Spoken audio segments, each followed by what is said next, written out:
So students, today we will start exercise 15D। Previous lecture में हमने 15C complete किया था।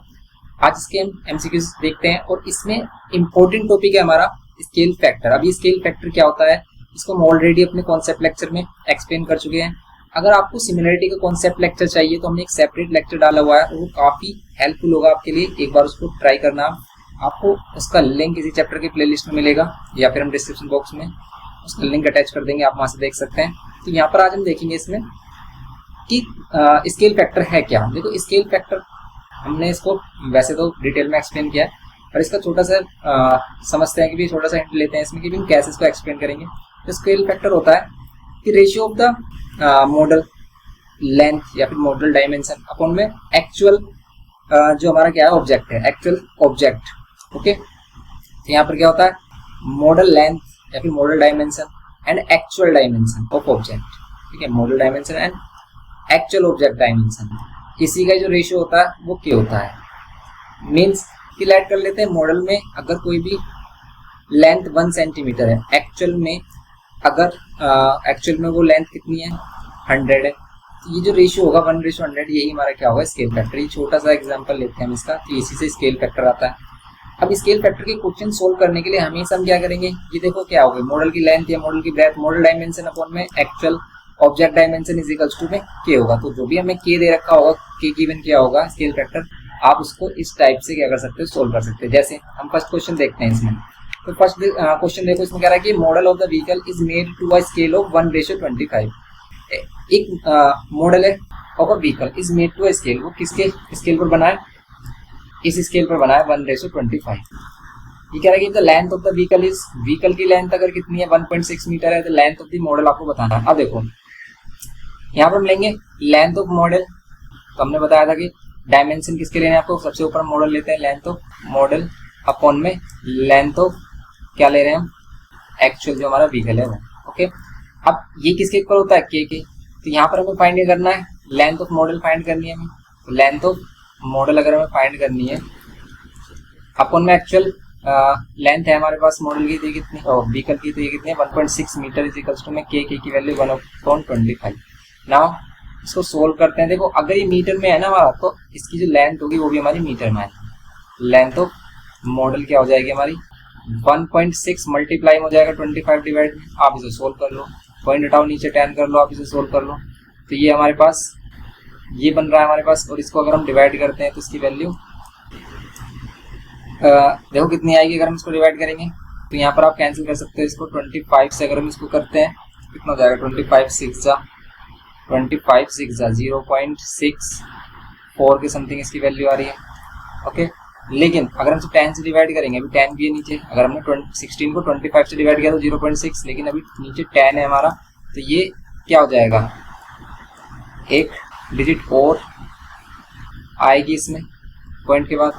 ओके, इतना मीटर हो जाएगा। लेकिन क्या ऐसा आंसर गिवन क्या है आपको, मीटर में गिवन क्या है, देखो मीटर में गिवन तो क्या, लेकिन वो 0.64 है, 0.064 आ रहा है हमारा मीटर में। आंसर कितना आ रहा है 0.064, लेकिन इसमें कितना गिवन क्या है 0.64।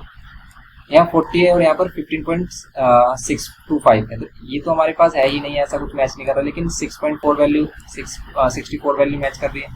मीटर में होता अगर इतना होगा, लेकिन अगर इसको सेंटीमीटर में चेंज करें तो कितना आएगा, सेंटीमीटर में चेंज करेंगे तो 100 से मल्टीप्लाई करोगे, नीचे देखो पॉइंट हटाएंगे नीचे 1000 होगा, जीरो से जीरो कैंसिल होगा, यहाँ पर कितना हो जाएगा 6.4। ओके, ये कितना होगा 6.4। फर्स्ट पार्ट हमारा कितना हो जाएगा 6.4 हो जाएगा, सिंपल। तो इसका फर्स्ट आंसर होगा। नेक्स्ट पार्ट देखते हैं। इसमें बोल रहा है the length and the breadth of the model of a rectangular object are 12 centimetre and 7 centimetre.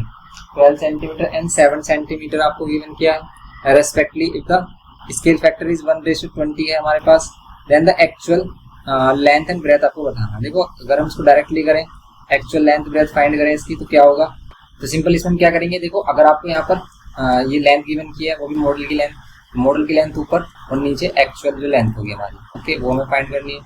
और रेशियो यहाँ पर स्केल फैक्टर कितना है 1/20। तो आपको अगर एक्चुअल लेंथ फाइंड करनी है तो आप यहाँ पे कर लो 12, और इसको कर लो इधर मल्टीप्लाई।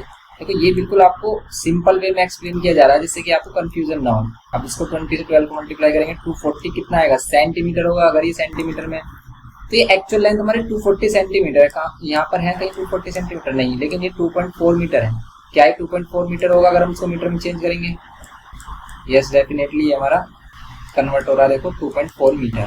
अगर मीटर में कन्वर्ट कर रहे हैं तो 2.4 ही आ रहा है। ओके, तो ये इसका आंसर हो गया, मतलब सेकंड वाला। क्योंकि देखो ये वाला अगर हम ट्राई करेंगे तो ये भी 1.4 ही होगा हमारे पास। कैसे? आपकी देखो ब्रेथ कितनी होगी, ये होगी 7 मॉडल की ब्रेथ, एंड एक्चुअल जो ब्रेथ होगी इसकी, उसको अगर हम फाइंड करना चाह रहे हैं तो हमारे पास कितना होगा, 7 × 20 140 होगा, और 140 को फिर 100 से डिवाइड करेंगे 1.4 ही मिलेगा। ओके, ये सिंपल था हमारे पास। नेक्स्ट देखो आप, तो आप प्रैक्टिस करते हो ना तो सभी चीज़ें आपको रिवाइज हो जाती हैं, अच्छे से माइंड में बैठ जाती हैं ये चीज़ें, और आप इनको अच्छे से ग्रैब कर लेते होगे। अब देखो इसे कह रहा है कि length of the boat is 2.4 metre and the length of the model is 16 centimetre. The scale factor, अब स्केल फैक्टर फाइंड करने के लिए आपको मॉडल लेंथ अपॉन में एक्चुअल लेंथ चाहिए होती है। ठीक है, मॉडल लेंथ अपॉन में एक्चुअल लेंथ। मॉडल की लेंथ 16 सेंटीमीटर है और इसकी जो हमारी 2.4 मीटर है। आप क्या करो, या तो दोनों को मीटर में चेंज करो या फिर सेंटीमीटर में। ये सेंटीमीटर है, इसको भी सेंटीमीटर में चेंज कर लेते हैं। तो 100 से मल्टीप्लाई करना होगा, पॉइंट हटाएंगे, 1 0 से 1 0 कैंसिल। अब देखो यहाँ पर 16 है, यहाँ पर 2 4 और यहाँ पर 10 मीन्स 240। आप इसको कैंसिल करो, ये 8 से भी कैंसिल हो रहा है, 8 2 सा और 8 3 जा होता है हमारे पास 24 और ये 30, और यहाँ पर कितना आ गया है 1:15। तो स्केल फैक्टर कितना होगा इसका, 1:15 होगा। सिंपल कॉन्सेप्ट है बिल्कुल। तो एक कॉन्सेप्ट आपको क्लियर होना चाहिए कि भाई आपको कंफ्यूजन ना हो। अगर आपको कंफ्यूजन है ना तब आप मिस्टेक करते हो। जैसे यहाँ पर floor area of room, area के लिए हमने बताया था कि भी एरिया के लिए k² टाइम्स हो जाता है, कि अगर आप मॉडल एरिया ले रहे हो आप अपॉन में एक्चुअल एरिया ले रहे हो या फिर ऑब्जेक्ट एरिया हम ऐड कर लेते हैं इसको, तो ये k² टाइम्स होता है। जो भी हमारे पास स्केल फैक्टर होगा उसका k²। यहाँ पर कह रहा है कि floor area of a room is 96 metre square and the area of a floor in a model of the room is 96 centimetre square. समझे इस चीज को कि भी मॉडल, अगर हमें स्केल फैक्टर फाइंड करना है, समझ रहे हो आप, हमारे पास क्या है, मॉडल का एरिया है कितना है, मॉडल का एरिया है हमारे पास 96 सेंटीमीटर, लेकिन ये सेंटीमीटर में, ये सेंटीमीटर में सेम यूनिट होनी चाहिए। और फ्लोर एरिया, हमारा एक्चुअल फ्लोर एरिया क्या है 96 मीटर स्क्वायर है। अगर आपको उनको सेम यूनिट में करना तो आप मीटर स्क्वायर वाली वैल्यू को चेंज कर लो सेंटीमीटर में, क्योंकि सेंटीमीटर में चेंज करने के लिए सिंपल आपको मल्टीप्लाई करना होता है। तो अगर आप इसको 2 टाइम्स 100 से मल्टीप्लाई करोगे, क्यों करेंगे 2 टाइम्स, क्योंकि अगर सिंगल मीटर होता तो एक ही 100 से मल्टीप्लाई हो जाता है, यहाँ पर 2 टाइम्स 100 से मल्टीप्लाई करेंगे तब ये हमारा चेंज हो जाएगा सेंटीमीटर स्क्वायर। नाउ 96 से 96 आंसर हमारे स्केल, ये वाली जो वैल्यू हमारे पास कितनी आ गई, ये वैल्यू आ गई हमारे पास 1/10,000। लेकिन 1/10,000 ऐसा तो कुछ है ही नहीं। क्यों नहीं है, क्योंकि ये जो वैल्यू आती है ना, ये k² की वैल्यू आती है, क्योंकि एरिया का रेशो में क्या देता है, स्केल फैक्टर का स्क्वायर देता है। स्केल फैक्टर का ये स्क्वायर है, और अगर आपको सिर्फ ओनली स्केल फैक्टर चाहिए देन आपको क्या करना पड़ेगा, स्क्वायर हटाते हैं तो स्क्वायर रूट आता है, और स्क्वायर रूट से अगर हम बाहर लेते हैं वैल्यूज को तो आपको क्या मिलेगा 1, और यहाँ पे कितना हो जाएगा 100, 10,000 का 100 आएगा, तो ये कितना हो जाएगा 1:100। की वैल्यू क्या होगी हमारी 1:100 होगी। तो डी में हमारे पास क्या आ रहा है 4th पार्ट। समझ रहे हो आप, अगर ये वॉल्यूम होता तो k³ होता, ये होता है बस कॉन्सेप्ट ये कहता है इसका। आई होप कि आपको अच्छे से समझ में आ रहा होगा। नहीं आ रहा है, कोई भी प्रॉब्लम है तो आप कमेंट करके बताइए, तो उस पर डिस्कशन करेंगे हम। क्योंकि कुछ चीज़ें होती हैं कि वो सिंपली नहीं आती हैं, या फिर आप जब हम फर्स्ट टाइम करते हैं ना तब आपको चीज़ें नहीं समझ पाते हो आप, लेकिन जब उसे दूसरी या तीसरी बार करते हैं, मैनी टाइम्स उसी चीज़ को हम रिपीट करते हैं ना, तब हमें धीरे से वो चीज़ें, मतलब स्लोली हमें धीरे धीरे छोटा कॉन्सेप्ट है ना वो समझ में आने लगता है। तब हमें जाकर वो कंप्लीट चीज़ समझ में आती है, जो हमारी कॉम्प्लिकेटेड, जो हमें कॉम्प्लिकेटेड लगती है। जैसे हम ये चैप्टर है, हमें कॉम्प्लिकेटेड लगता है, सबसे ज़्यादा बच्चों को कन्फ्यूजन देता है चैप्टर। क्यों? क्योंकि इसमें चीज़ें जो हैं हमारे पास, जो भी हमारे पास कैलकुलेशन वगैरह वर्क है या फिर कोई भी कॉन्सेप्ट है, वो कॉन्सेप्ट ईजी नहीं है। उसको ईजी करने के लिए आपको उसकी प्रैक्टिस करनी होगी। फर्स्ट टाइम करोगे आपको मोस्टली चीज़ें आपको नहीं आएंगी। अगर आप फर्स्ट टाइम करोगे ना इसको तो आपको बहुत ही ज़्यादा टफ लगेगा, तो इसलिए डरना नहीं है। अगर आप इसे फर्स्ट टाइम कर रहे हो तो आपको सिर्फ देखना है कि भी हाँ कैसे कर रहे हैं हम, क्वेश्चंस को कैसे सोल्व किया जा रहा है, क्या कॉन्सेप्ट होता है उसका। जितना समझ में आए आपको उतना आपके लिए सफिशिएंट है। आप फिर क्या करना, उस चैप्टर को अगेन अपने आप से करना, क्वेश्चन करके देखना, फिर अगेन देखना उसी लेक्चर को। तब आप देखना, आप फील करोगे कि आपको पहले के कंपैरिजन में ज़्यादा समझ में आएगा। ओके, ये हो गया हमारे पास AB are two similar containers with capacities, देखो यहाँ पर वॉल्यूम आ गई 216 metre cube and 1000 metre cube. Rest देखो अगर यहाँ पर कह रहा है कि scale factor of B with respect to A, तब आपको क्या फाइंड करना है, यहाँ पर आप लोगों के अगर वॉल्यूम है तो वॉल्यूम ऑफ बी अपॉन में वॉल्यूम ऑफ ए।